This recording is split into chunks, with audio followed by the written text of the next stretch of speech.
আসসালামু আলাইকুম। কেমন আছেন সবাই? আশা করছি অনেক অনেক ভালো আছেন। আলহামদুলিল্লাহ আপনাদের দোয়া এবং ভালোবাসায় আমি অনেক ভালো আছি।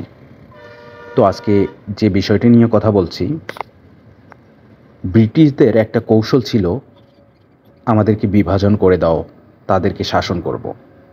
তারা ভালোভাবে জানতো জনতা যদি একতাবদ্ধ থাকে তাদের শাসন করা কঠিন হয়ে যাবে, আর ভাগ হয়ে গেলে শাসন করা অনেকটাই সুবিধা হবে।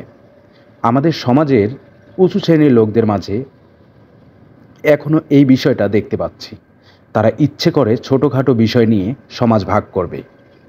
জানি না কী কারণ, তবে ব্রিটিশদের মতো চিন্তাধারা না থাকলে ভালো। এবার দুটি বিষয় নিয়ে আমার মতামত পোষণ করি। আমার মতের সাথে আপনি একমত হলে বা একমত না হলে কমেন্ট বক্স তো আপনাদের জন্য উন্মুক্ত করে রাখা আছে। আপনি কমেন্টের মাধ্যমে আপনার মতামত জানাতে পারেন। আমার মনে হয় সর্বজনীন এবং বিশ্ব শান্তিকল্পে মহানাম যজ্ঞানুষ্ঠান, লোক দেখানো এই শব্দগুলো আমরা ব্যবহার না করলেও পারি। জানি না অন্য জায়গায় কি অবস্থা, তবে এটা আমাদের দেশের বিভিন্ন এলাকার দৃষ্টিকোণ থেকে বলতেছি।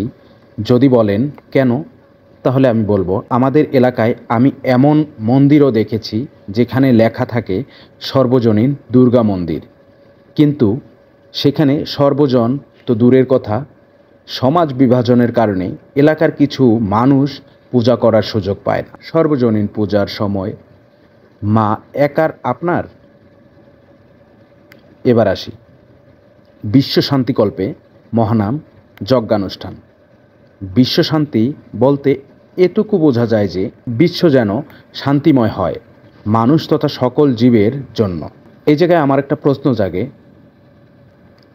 আপনারা কেমন শান্তিময় যজ্ঞের আয়োজন করেন যেখানে বিশ্ব তো দূরের কথা, মাইকের শব্দ আপনাদের যে এলাকা পর্যন্ত যায় সেই এলাকার কিছু লোক সেই যজ্ঞের নিমন্ত্রণটা অবধি পায় না?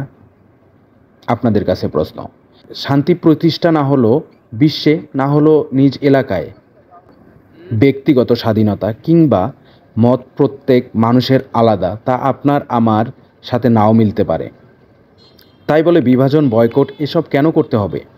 যেহেতু সর্বজনীন এবং বিশ্ব শান্তিকল্পে মহানাম যজ্ঞানুষ্ঠান এই শব্দগুলো আমরা ব্যবহার করি, সেক্ষেত্রে আমাদের উচিত তাদের নিমন্ত্রণ করা। আসা না আসা সেটা একান্ত তাদের ব্যক্তিগত ব্যাপার। ঈশ্বর এমনি এমনি পৃথিবীতে এত মহাপুরুষ পাঠাননি, তাদের জীবন থেকে শিক্ষা গ্রহণের জন্য তাদের পৃথিবীতে পাঠিয়েছিলেন। আমাদের এটা স্মরণে আসা দরকার, মহাপুরুষরা তার দ্বারে বেশি গিয়েছিলেন যেখানে ওনারা বেশি আঘাতপ্রাপ্ত হয়েছিলেন। সর্বশেষে মূল কথা হলো একতাই বল। এই চিরন্তন সত্যটা আমরা নিম্নবর্গের মানুষরা যতদিন না বুঝতে পারবো, যতদিন নিজেদের মধ্যে ভাগাভাগি হব, ততদিন উচ্চ শ্রেণীর কিছু লোক আমাদের শাসন করবে।